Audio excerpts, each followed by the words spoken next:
Hello and welcome to the Cornwall Insight podcast. Today we're going to be discussing the future of energy retail markets and the evolving role that consumers will play in the net zero transition. I'm Anna Moss, I'm a principal consultant at Cornwall Insight, and I'm joined today by Robert Buckley, Head of Strategic Accounts at Cornwall Insight, and Angus McCarey, Chief Executive of Uswitch. Angus, if I could turn to you first to introduce yourself and explain a little bit about Uswitch's role in the energy retail market. Of course. Well, firstly, thanks for having me and looking forward to this conversation. My name's Angus McCarey. I'm the CEO of Uswitch. I hope listeners will know Uswitch as one of the biggest brands in the UK for helping people make their energy choices. And so as we think about the transition that we're going to discuss today, Uswitch has got a huge role in helping people make these confident decisions towards this, new future, electrification, etc. And one thing that you might not know about Uswitch is if you think of all the people who use our site on any given year, we don't sell them any energy, but our customers account for about 25% of the national grid, domestic. So we're sort of representing for that very large portion of the market that is looking to figure out how to make this change, navigate these choices. Great. Thanks, Angus. Great to have you here. And Robert, if you could introduce yourself and maybe a little bit about the work Cornwall Insight does in the retail markets. Hi, Anna. Hi, thanks. Yes, I'm Robert Buckley. I'm Head of Strategic Accounts at Cornwall Insight. I've been with the company since it started in 2005. And one of the things I did start was the area of work we have in supply markets. And particularly trying to understand the drivers of competition, what consumers are doing, what propositions are there, how it's how the regulatory structure and the innovation interact. So I think we've got a fairly deep well of research that we can draw on and commentary from across our teams. And Anna, you and I have been partners in crime in this area for perhaps more years than we can care to remember. Indeed, yeah, quite a lot of change over that time as well. It's been a really interesting space to work in, if sometimes quite challenging. So, and that's, thank you both for joining today, and that's really moving us on to what we want to talk about, because we're approaching some more really important decisions in the energy market. So around the role that consumers will play in the net zero transition, how we use energy, what price protections we should have in place. So following the energy crisis now, we've started to see this return to some innovation in the retail sector. So there's some new trials, some products available, but there's still lots of those structural elements in place, like the price cap, that are making it hard at times for innovation to break through. Robert, I wonder if I'd come to you first to talk a little bit about your views on balancing some of those wider net zero goals with the challenges that we see today. Yeah, thanks, Anna. That's a great question to start with. Yeah, there is a fundamental tension in the energy market at the moment. And let's not forget the wider piece. So, you can't go a day in the media without seeing some commentary about the very high level of wholesale and retail electricity prices that consumers in Great Britain are paying. And this is front and centre now of the political agenda, which, to be honest, is never really a great place for the sector to be. But we do have this tension. We have this desire after years of rising prices for rip-offs to be avoided, to make sure that those that are earning from the sector are earning their fair share, whatever that may be. And we've got a whole load of regulation, of which the default tariff cap is the most prominent around trying to ensure that the final consumer prices are fair in whatever definition we choose to mean. And then on the other side, we have a desire to innovate and decarbonise our power system that in large part relies on us increasing the amount of electricity we use to heat our homes and our businesses, and also relies on us being able to use electricity when it's more generally available, so when it's windier and when it's sunnier. And both of those things imply that consumers maybe ought to earn for changing their behaviour and perhaps being a little bit more different in how they use their power, maybe using an EV, maybe heating their house with a heat pump and so forth. And we've really got to a position now where the cost of energy, gas and electricity is really bringing this front and centre and really exacerbating this tension that there is between the desire for efficiency and flexibility in the market design and the desire for fairness and fairness and consistency in the way that consumers are priced. Yeah, that's really interesting. Thanks, Robert. And Angus, is that similar to the kind of challenges you see at Uswitch today? I think it is, and just to draw on something that Robert you said there, I think absolutely these two twin objectives, one around affordability and one around the transition to clean power, electrification, etc.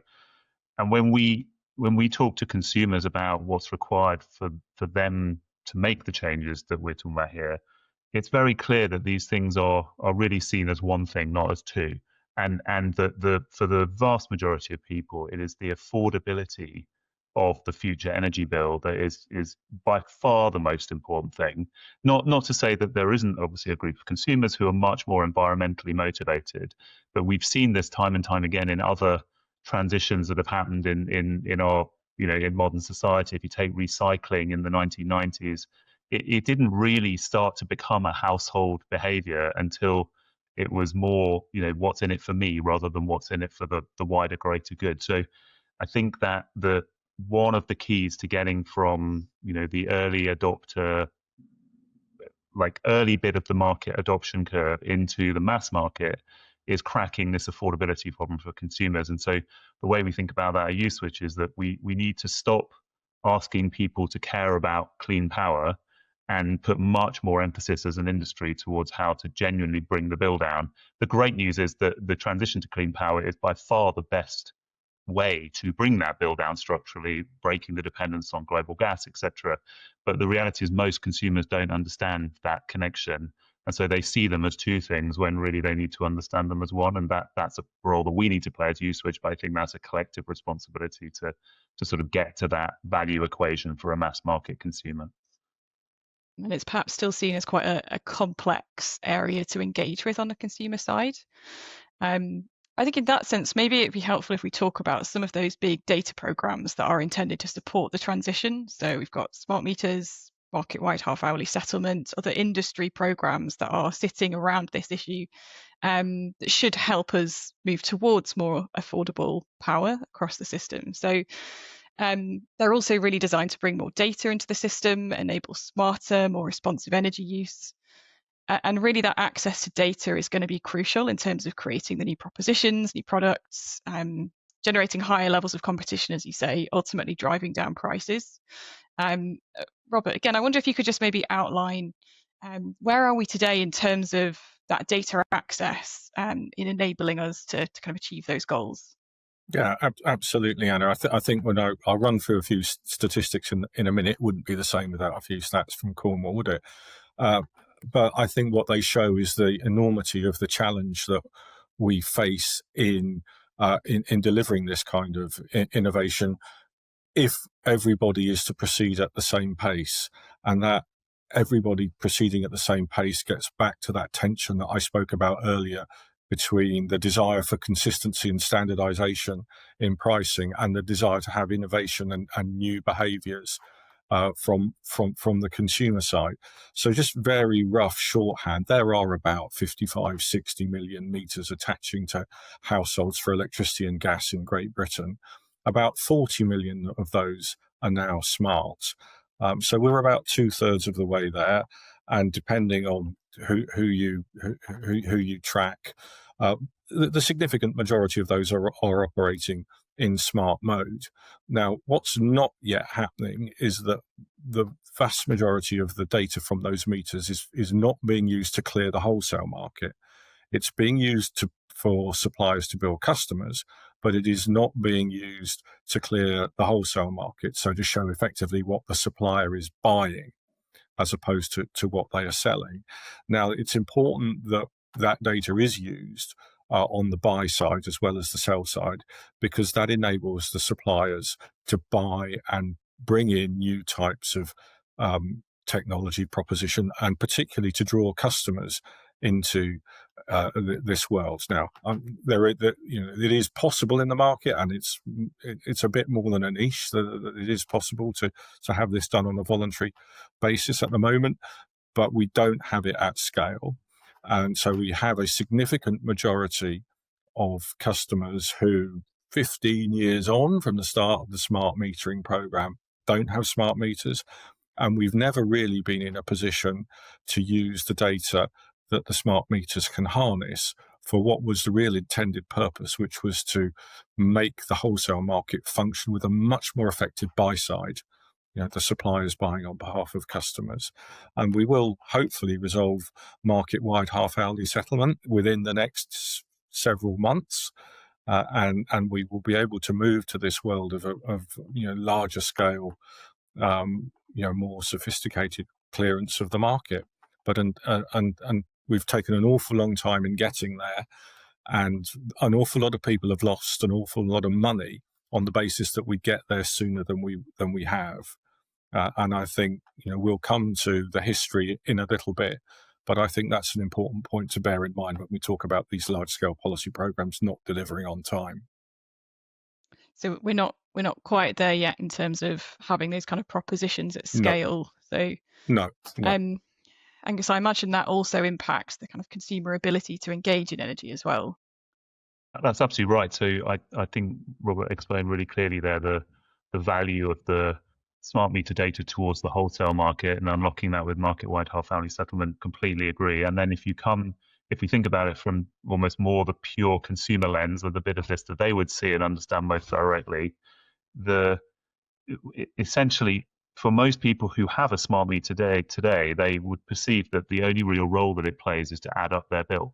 It just sits there adding up the bill. It doesn't really play any role in getting the consumer a direct benefit, which really it should be there to bring your bill down, right? Like, and there are already some products on the market where that would be the case. If I have a smart meter and then I'm charging my electric vehicle on a tariff that's designed for that, then I can take advantage of the data that's flowing off the smart meter.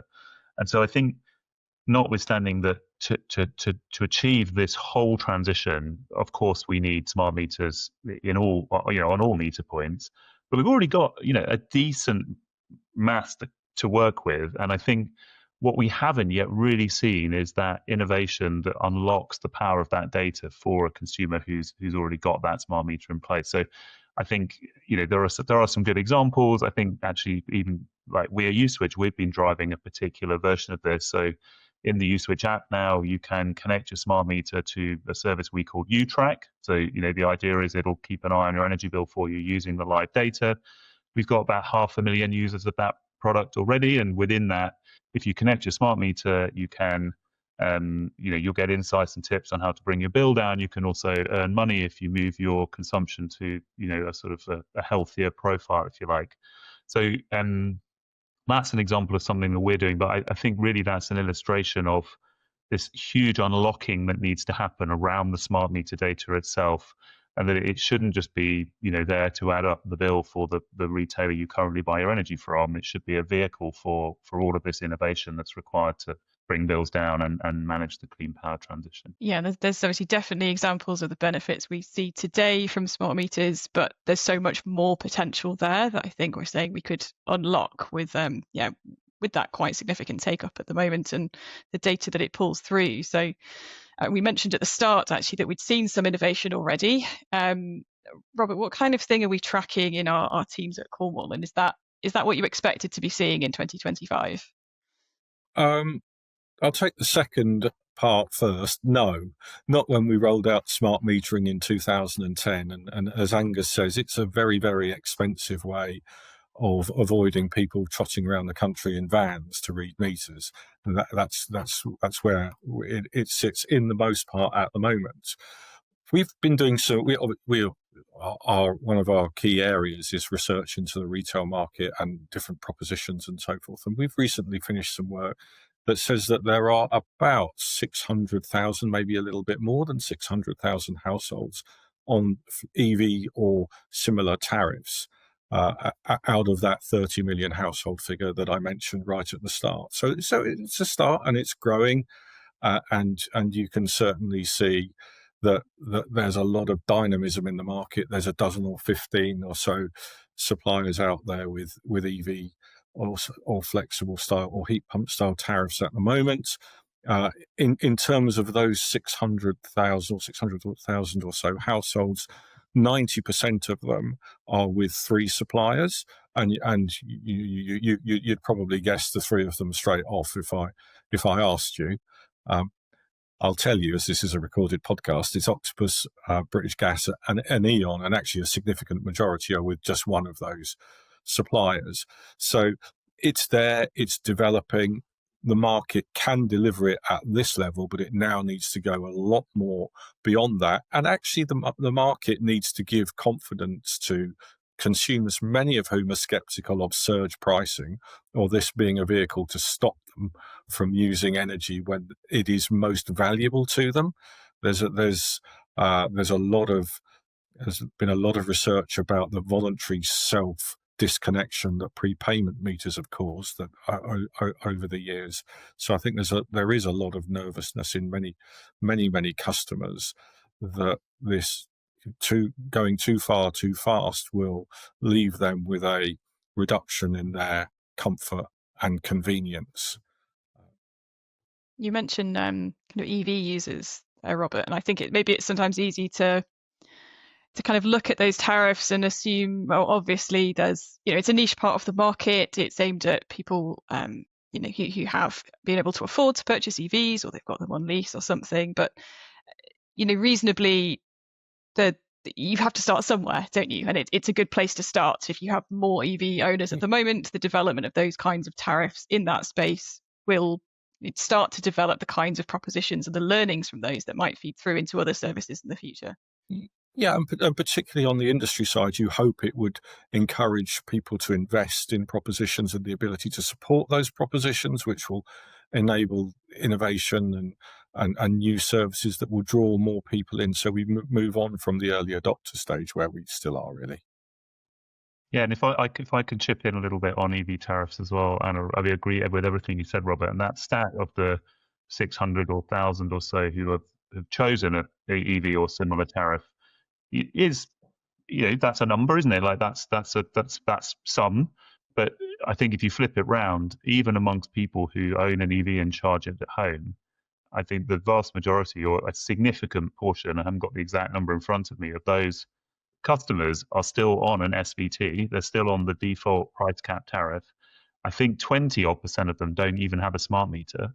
So that you've got an EV parked on the drive and you're charging it, but you don't have a smart meter, let alone a tariff that could get you the benefit or the sort of the clean power trend. So I think that I do agree absolutely. EV tariffs, time of use tariffs more generally, are going to be absolutely crucial in this transition to more affordable clean power.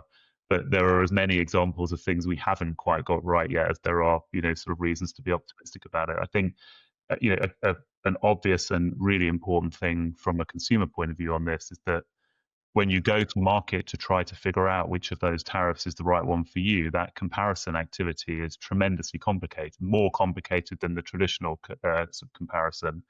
And so we as Uswitch, for instance, we're literally just on the verge, may have even happened today, of presenting electric vehicle specific charging tariffs in our comparison table, starting with one of the major providers and then adding others as we go.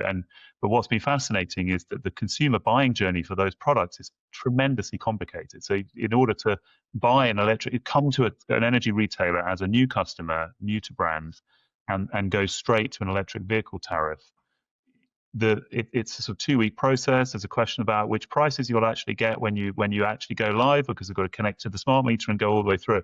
We were amazed how complicated some of those things still are, and it's just a sign of this all being quite nascent. So I think as we sort of break into those things, what the consumer expects is just a simple, well, here's a list of the options that I could choose, and here's which one's best for me. But we're getting there, but we're that's a frontier we're fighting through literally right now.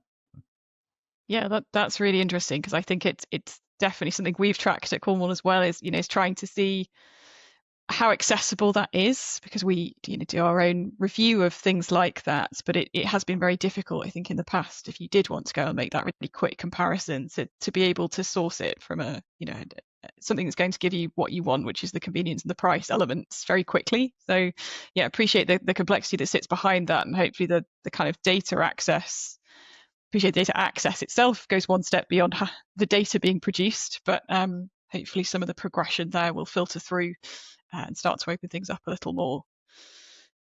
We've talked a bit about innovative propositions. That's often contrasted, I suppose, to some of those price protection measures that we mentioned at the start, like the default tariff cap.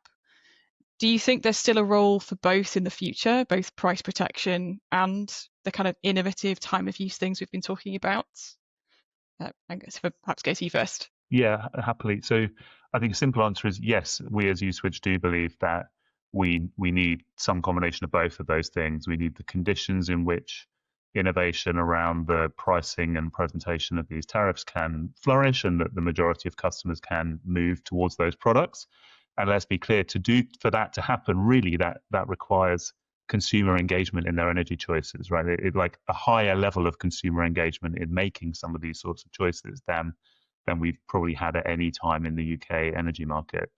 And a measure of the challenge we've got is that today, vast majority of households are still sat on the price cap. Now, let's be clear, we had an energy crisis. There were no products for people to move between for a very significant amount of time. So I don't think that in itself is a huge surprise. But that price cap was never designed to be an opt-out for the mass market. We never envisaged a world where 2/3 of consumers would be sitting on those sorts of tariffs. So there does need to be some protection, particularly for more vulnerable households, people who either can't move off gas or just can't take part actively in the market. I think probably some form of social tariff is accepted by most people to be the right way to do that. And then subject to those pieces being resolved, then the price cap needs to become a backstop for people who don't want to engage in the market rather than just a convenient opt-out. And so I think we can have both, but we have to make changes to that underlying structure because consumers need to come to market and make these choices and choose the products that are right for them. And if we don't have that level of engagement, we'll never have the political and popular support to actually make this whole transition happen over the time period that's required. So there's a direct link also to that sort of public sentiment in that. People don't want to do this because they got told they have to. We need to figure out how to help people make these choices because they're in their interest, and that's the key point on affordability being the main motivator. Is anything you want to add to that? Absolutely. I'll talk a little bit about the default tariff cap in a minute. I would just steer people to our recent podcast on these issues, which is available on our website as well. In terms of the questions that you were asking and your response, Angus, with which I would agree with much. I think we have got to a position now where the default tariff cap has huge unintended consequences. It forces suppliers to hedge in a particular way, which is exposed to very short-term movements in wholesale gas prices in particular. We also have a wholesale pricing mechanism, the better mechanism, which has imbalance at the margin, has very strong gas price signals in it, which to drive the power price. So we've set up a regulatory framework which we present in the guise of consumer protection, which actually steers the suppliers for the most common product in the market towards perhaps one of the most volatile international energy markets in the world, the gas market. Now, from a consumer protection perspective, that's got to be bonkers. We should be doing more to avoid short-term price volatility within the market. We've just had a change in the price cap, a reduction, and maybe it'll continue to fall off a little bit further in 3 months' time. But the fact that the level of the default tariff cap is such a defining feature of this market is not right. It encourages people to look backwards to the world of fossil fuel pricing rather than forwards to the world of innovation, renewables, flexibility, and so forth. Having said that, I firmly believe that consumer protection is necessary for vulnerable consumers and households. And a lot of work has been done over the years to define what that might be. Lots of people talk about a social tariff. And insofar as a social tariff is a structure that has favourable rates for defined groups of vulnerable customers, that's a good thing and should be properly funded. But for the mass market, I think our policymakers have a pretty big choice to make about the extent they want to run a regime which presents itself as consumer protection, which actually tips British customers into one of the most volatile wholesale energy markets in the world. That, for me, is not price protection. When we look at the world of renewables and low carbon, we're looking at a world where prices may be high or may be low relative to the price of gas today, tomorrow, next week, next Thursday, 2 weeks on Tuesday. But it is at least fixed, and it is something that sends signals that people can respond to. So we need to square off what we want our regulatory regime to do and what incentives we want to send customers. At the moment, the default tariff cap, I think, is the worst of both worlds.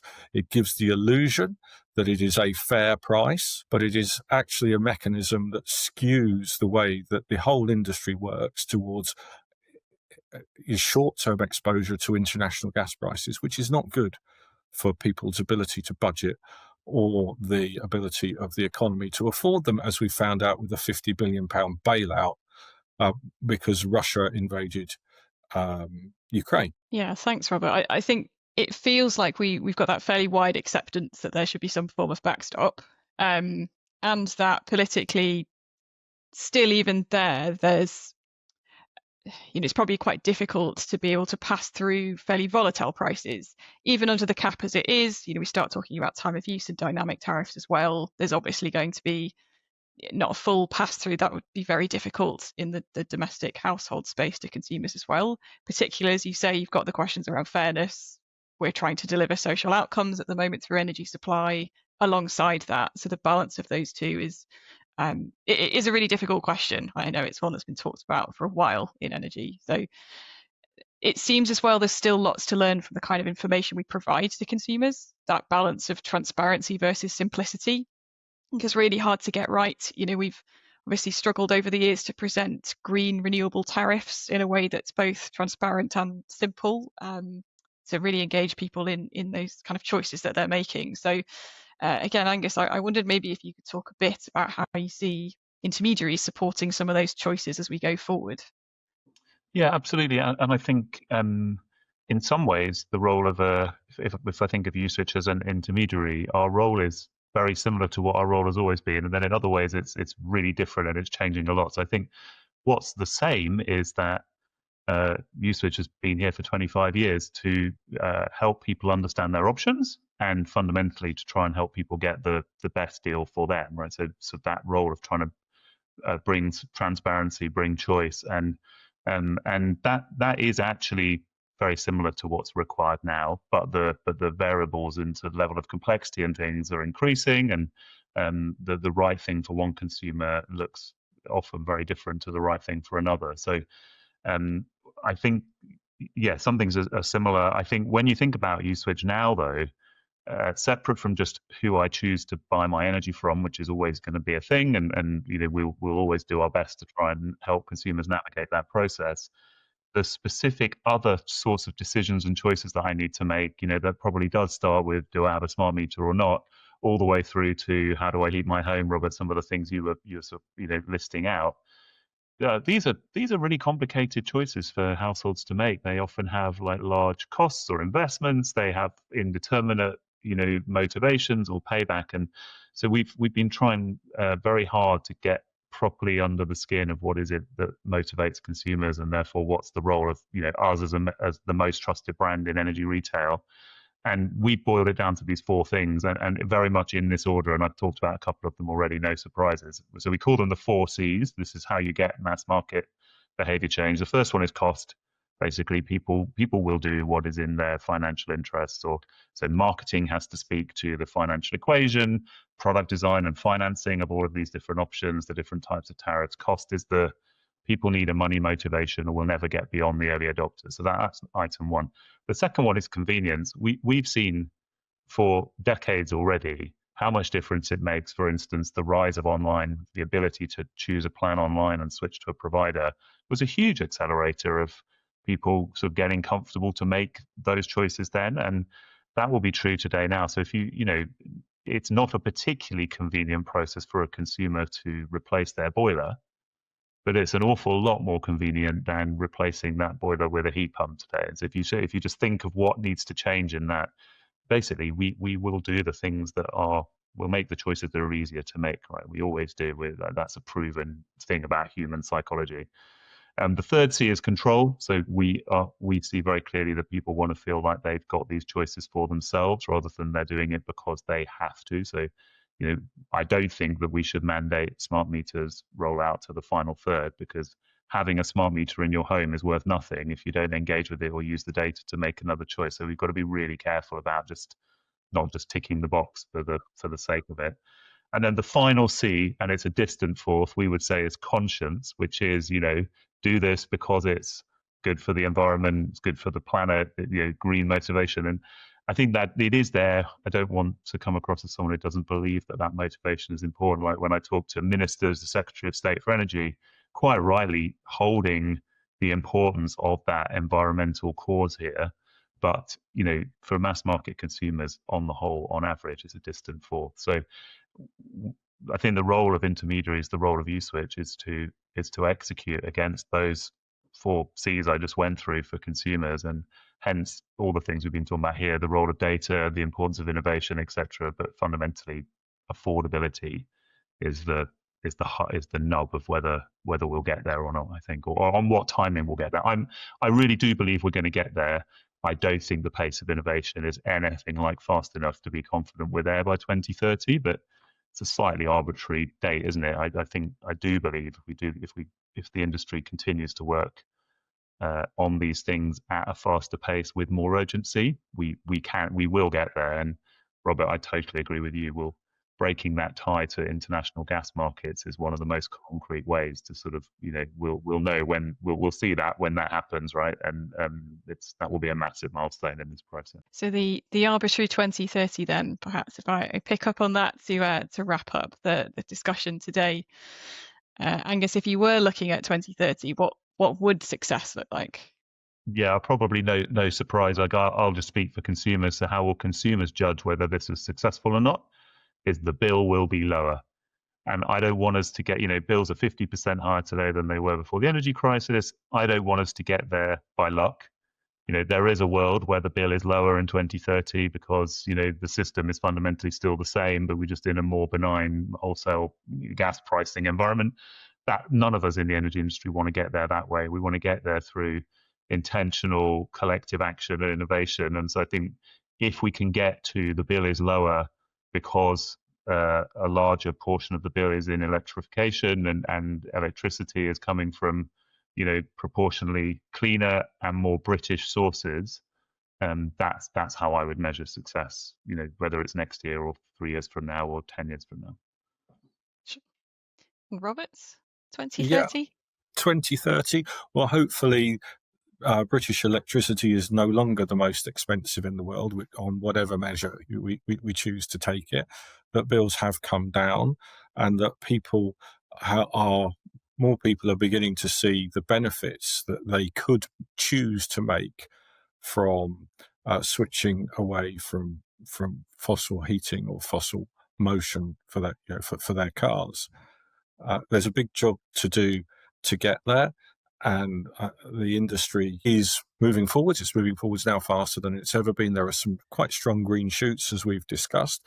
And it's great to hear, Angus, how Uswitch has been reinventing itself and trying to bring the benefits of your technology and an understanding of consumer needs to try and help move the whole area forward. That's really what the classic role for the intermediary to do. So I am optimistic that things will change. I do have a bee in my bonnet about the default tariff cap, as you know. So that was a tension between the caps keeping dependency on gas, and the desire to shift away from gas really does need to be addressed. And we do need to make sure that in doing that, we don't forget to look after the vulnerable consumer. Well, thanks both. I think from my side, then the 2030 picture it echoes your points. It's having that choice around price or cost and convenience. You've got suppliers with that data access. They're managing some of the propositions, maybe even managing home technologies to create products that are cheaper. Maybe that's ambitious by 2030, but as you say, perhaps a little after that. Maybe consumers not necessarily needing to be actively engaged day to day with price response. There's perhaps a broad acceptance around some control parameters that's become more established, and we're more comfortable with that. And I think that convenience side, we can't forget, we have to keep up with the pace of change.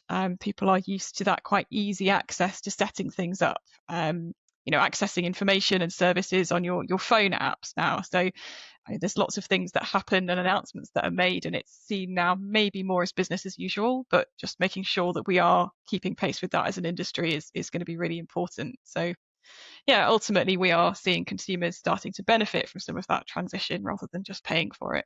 Well, that brings us to the end of our discussion today. So thank you very much to listeners and to our experts today for their insights. If you enjoyed this episode, we've got several more available on standing charges, heat network protections and battery storage systems. Thank you all for dialing in.